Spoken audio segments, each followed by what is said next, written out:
تو کہتے ہیں باقیوں کی دستار کسی عالم نے کی, کسی صوفی نے کی, لیکن یہ بھینسوں کو چارہ ڈالنے والا جب آیا تو محدث اعظم نے فرمایا پگڑی کے بال کو کوئی ہاتھ نہ لگائے, یہ ساری دستار میں نے کرنی ہے.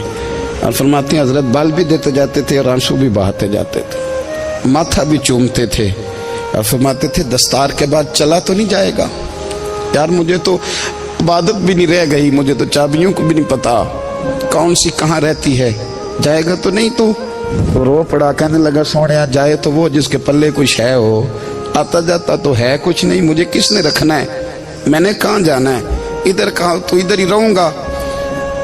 وہ اس طالب علم کے سارے استاد بھائی کہتے ہیں اس نے دستار کرائی, پڑھا پڑھایا کچھ نہیں, پر جو مسئلہ اڑ جاتا تھا نا, وہ جو اڑ جاتا تھا نا, وہ جا کے اس سے پوچھتے تھے تو کتابیں کھولنے کی ضرورت نہیں پڑتی تھی. مولانا امجد علی صاحب اعظمی رحمۃ اللہ علیہ فرماتے ہیں یکدم اعلیٰ حضرت کا دروازہ کھلا, یہ بھی میرے اعلیٰ حضرت کی زندگی ہے, اسے بھی دیکھ, یکدم دروازہ کھلا تو بوڑھے امام کے پیروں میں جوتا کوئی نہیں, اور اعلیٰ حضرت سر پٹ دوڑے. میں قریب گیا, میں نے کہا حضور میں صدقے جاؤں, کہاں جا رہے ہو؟ کہنے لگے کسی نے بتایا میرا مرشد کا بیٹا ریلوے اسٹیشن سے گزرنے والا ہے, امجد علی دیر نہ کر یار, کہیں شہزادہ ناراض نہ ہو جائے, میرے مرشد کا بیٹا, میرے شیخ کا پوتا, یار ذرا جلدی کر. کہتے ہیں اعلیٰ حضرت دوڑے ریلوے اسٹیشن پہ, انہیں اگر فتوے لکھنے آتے تھے کل کے رضا ہے خنجر خونخوار برق بار, تو وہ یہ بھی کہا کرتے تھے کیسے آقاؤں کا بندہ ہوں رضا, بول بالے میری سرکاروں کے. دوڑے گئے ریلوے اسٹیشن پہ, اور بوڑھے شیخ صدر الشریعہ کہتے ہیں میں نے کہا حضور میں نہ چلا جاؤں؟ کہنے لگے نا پتر, میں نے بڑا نمک کھایا اس گھر کا, میں نے بڑی نوکری کری ہے, میری اپنی ڈیوٹی ہے, تمہاری تو نہیں نا. میرے شیخ فرماتے ریلوے اسٹیشن پہ حضرت کھڑے ہیں تو ایک مسافر اترتا, اس کے قریب جاتے ادب سے سلام لیتے تو کہتے ماریرا شریف سے تو نہیں کوئی آیا؟ کہتے وہ مسافر گزر جاتا, دوسرا آتا تو پھر قریب جاتے, کہتے وہ اس کے آستانے سے تو نہیں آئے, ادھر سے تو نہیں کوئی آیا. کہتے سارے گزر گئے, جن مسافروں نے اترنا تھا اتر گئے, ٹرین چل پڑی. تو میں نے کہا حضور کسی نے آپ کو غلط اطلاع دی تھی, شہزادے تو آئے نہیں. کہنے لگے یار اطلاع غلط تھی یا ٹھیک تھی, پر یہاں تک آنے کا مزہ بڑا ہے. آپ سمجھ سکتے ہیں اعلیٰ حضرت کے دو بیٹے ہیں, حجت الاسلام مولانا حامد رضا خان صاحب اور مفتی اعظم عالم اسلام, دونوں شہزادے اتنے بڑے شہزادے تھے کہ دونوں اپنے اپنے وقت کے سب سے بڑے مفتی ہوئے. یہ بھی تو میرے اعلیٰ حضرت ہیں نا, اس کو بھی تو ذرا سمجھو نا. خشکی اور پھر خشکی اور پھر خشکی. ایک دن پیر صاحب نے کہا, نوری میاں صاحب, کہ احمد رضا یار وہ بھینسیں رکھی ہوئی ہیں تو ان کو نا گیدڑ آ کے تنگ کرتے ہیں, تو دو کتے مل جائیں نا کبھی, تو چلو رات کو پہرے داری کریں گے, دو کتے مل جائیں. میں اکثر سوچتا ہوں کہ اعلیٰ حضرت تو عالم تھے, ان کا کتوں سے کیا لینا دینا؟ حضرت جی آپ نے کتوں کی بات کرنی تھی تو کسی دنیا دار سے کرتے, دو کتے مل جائیں تو ذرا جانوروں کی دیکھ بھال کریں گے. فرمایا حضور سویرے ہی آ جائیں گے. بھئی آپ کا تو یہ شوگر لینی, تو آپ کہاں سے لائیں گے؟ دن چڑھا تو دونوں بیٹوں کے گلے میں رسیاں ڈالی. اعلیٰ حضرت کو صرف آپ فتوے کی روشنی میں دیکھتے ہیں, آپ کو اس شخص کے درد کا نہیں پتا, اس کے ذائقے کا نہیں پتا, وہ کس سٹیج کا آدمی ہے, سٹیٹس کیا ہے طریقت میں, شریعت میں, عشق میں.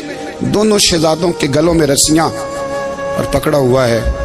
تو نوری میاں صاحب کہتے ہیں میں چارپے پہ بیٹھا تھا تو نیچے بٹھال دیے دونوں بچے.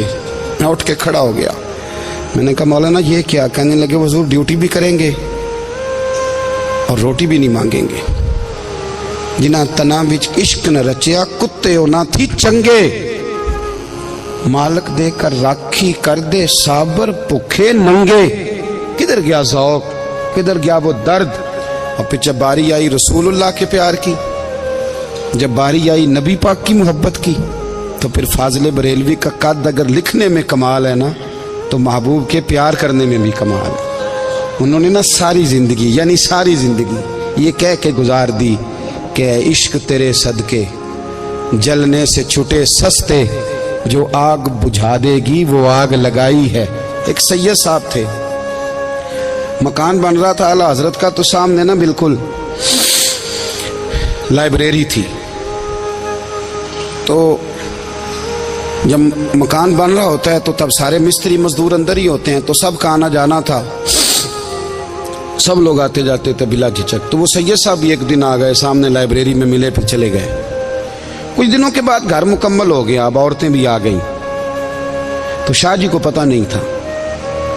وہ پرانا ہی ماحول سمجھ کے نا، مولانا ظفر الدین بہاری کہتے ہیں پرانا ہی ماحول سمجھ کے تو اندر آ گئے، اور جیسے ہی اندر داخل ہوئے سامنے گھر کی عورتیں دیکھی تو شاہ جی معذرت معذرت معذرت کرتے پریشان ہو گئے، اور پھر جب دوبارہ پلٹنے لگے تو اعلیٰ حضرت دوڑ کے گئے، ہاتھ چومے، کہنے لگے شاہ جی آپ کو تو پتہ نہیں تھا، اور آپ مہربانی کریں یہ معذرت والا لفظ واپس لیں، یہ میرے گھر کی عورتیں نہیں، یہ تو سیدوں کی باندیاں ہیں، یہ تو نوکرانی ہیں، تو آپ مہربانی کریں یہ انداز آپ کا جو ہے یہ درست نہیں، آپ مہربانی فرمائیں اندر آئیں۔ اور پھر سارے خاندان کو لے کے پردے کے پیچھے کھڑا کیا اور کہنے لگے شاہ جی کو غلطی لگ گئی، انہوں نے ہم سے معذرت کی، اب ہم سارے مل کے ان سے معذرت کریں گے، اس لیے کہ یہ رسول اللہ کا خاندان۔ یار تھوڑا بہت دو چار لفظ جس بندے کو آ جائے نا، دو چار لفظ، میں ذاتی طور پہ نا آپ کو پتہ ہے میں تو نعت خانوں سے تو ہماری بنتی نہیں، بہت سارے نعت خان تو ہمیں ویسے ہی نہیں۔ میں کہتا ہوں نعت آنے دے جانے کا نام نہیں، نعت تو کلام کا نام ہے۔ کسی بزرگ کی بات پڑھو، کوئی مطلب اس میں کوئی ذوق ہو، کوئی درد ہو، یہ کیا بات ہوئی جو آج کل کام شروع ہے۔ لیکن آپ کو پتہ ہے ہم نعت خان کی بھی عزت کرتے ہیں۔ میں جس نعت خان سے نعت سنتا ہوں میں دل کی قلب کی گہرائی سے اس کا حیا کرتا ہوں، میں اکرام کرتا ہوں، اللہ جانتا ہے، میں اعزاز دیتا ہوں، اس لیے کہ میں سمجھتا ہوں یہ جب بولتا ہے نا تو مجھے مدینے والے کی یاد آتی ہے، یہ نبی کریم کی یاد دلاتا ہے، تو اس کا اعزاز ہے۔ اعلیٰ حضرت فاضل بریلوی رحمۃ اللہ تعالی علیہ نے نبی کریم سے محبت کی، اور حضور سید عالم صلی اللہ علیہ وسلم سے تعلق رکھنے والی ہر شے سے محبت کی۔ انہوں نے اپنے ذوق کو کبھی پھیکا نہیں پڑنے دیا، ساری زندگی رسول اللہ صلی اللہ علیہ وسلم کا پیار۔ تھوڑے دو چار لفظ میری طرح کسی شخص کو آ جائیں تو وہ ادب اداب کے دائروں سے نکل جاتا ہے، وہ ہر چیز کو کیلو کال کے ذائقے میں رکھتا ہے۔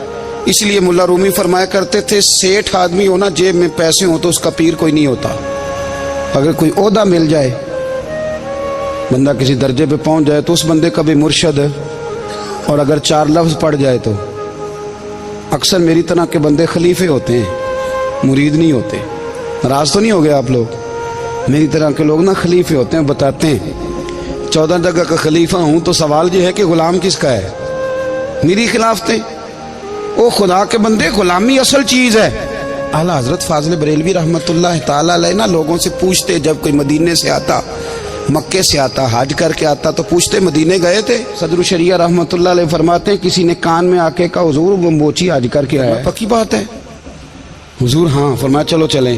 حضرت جی وہ لکھنا نہیں، تو میں آ کے دیکھتے ہیں۔ حضرت مہمان اوے آ کے دیکھتے ہیں، کہتے دوڑنے لگے، وہ جوتے گانٹ رہا تھا، جا کے پوچھا حج کر کے آئے ہو؟ کہا ہاں، مدینہ شریف گئے تھے۔ وہ جس بندے کے پاس لوگ تاریخیں لینے جائیں تو ٹائم نہ ملے، بھائی آج مدینے گئے تھے؟ کہنے لگا جی بڑا کرم کیا سرکار نے، میں تو 1.5 مہینہ رہ کے آیا ہوں۔ کہتے ہیں جبہ کہیں، پگڑی کہیں، قلم کہیں، شاگرد کہیں، مرید کہیں، اور اندر نہیں، حجرے کے اندر چھپ کے کسی کی تعظیم نہیں، چوک میں موچی جوتے گانٹنے والا دنیا دیکھ رہی ہے، اعلیٰ حضرت جھکے اور موچی کے پیر چومنے شروع کر دیے۔ لوگ پکڑ دیں حضور یہ کیا، وہ بھی پیر، کہنے لگے پیچھے ہٹ جاؤ، یہ وہ قدم ہے جو میرے مصطفیٰ کریم کے در دولت سے ہو کے آئے، حرم کی زمین اور قدم رکھ کے چلنا، ارے سر کا موقع ہے ہو جانے والے، یہ ذائقہ، یہ درد۔ تو اعلیٰ حضرت نے نا ذوق والی زندگی گزاری، ادب والی زندگی گزاری، پریم والا وقت گزارا، عشق والا وقت گزارا۔ حضرت بلال حبشی کبھی سپاہ سالار بنے تھے کسی جنگ میں، کسی صوبے کے گورنر بنے ہوں؟ بولو تو صحیح یار، ان کا تعارف کیا تھا؟ نبی کریم کے غلام،